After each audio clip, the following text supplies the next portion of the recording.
your children or your students do things like move in their chair all the time and not be able to sit still, fidget with stuff, struggle with learning whatever's in front of them, even if you've gone through it again and again and again? Do you feel that your child or your student is clumsy? Or is your child one who is a very picky eater and you wonder why? Are they unable to have eye contact?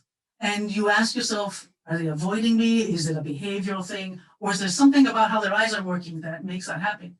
If so, I'd like to invite you to an introductory class on Handle, where you will start understanding where these things are coming from, what are the causes, what are some of the things that we can do about them.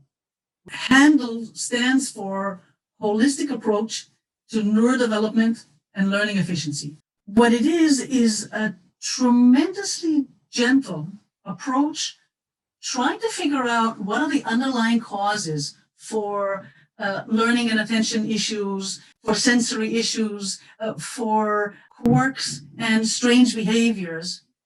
So we do the detective work and we address them mostly through movement-based activities, but really, really gently. And that's the piece that appealed to me the most, that we recognize as soon as we can a hint of stress and back off. Because when you're stressing, you are not in a good position to learn, definitely not in a good place to change how your nervous system works for you.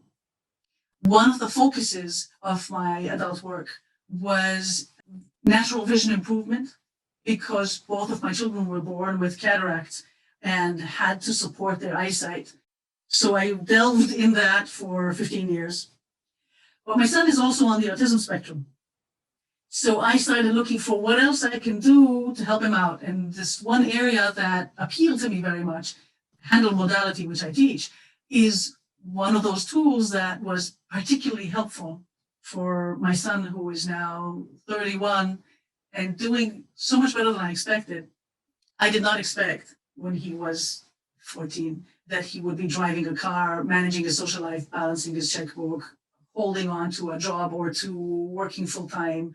Handle was a very important piece, and that's why I found myself training in it to try to make a difference in other families' lives too. So parents ask me about what could be an issue with what could cause poor memory with their children. Their children are struggling to remember things that they've been taught. The direction that I would go with this is, in order to remember, you want the brain to be engaged, both sides of it. You want to have the verbal and the visual, you want to have the big picture and they want to have the details. And in order to get the two sides of the brain to work for you in cooperation, you can get there through working with the body.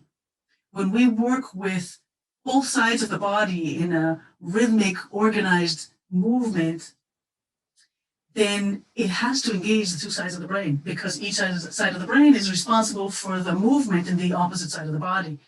One of the things that we see very often, for example, is children who never crawled and don't have the coordination that develops when you crawl, the coordination between the right and the left and the lower body and upper body.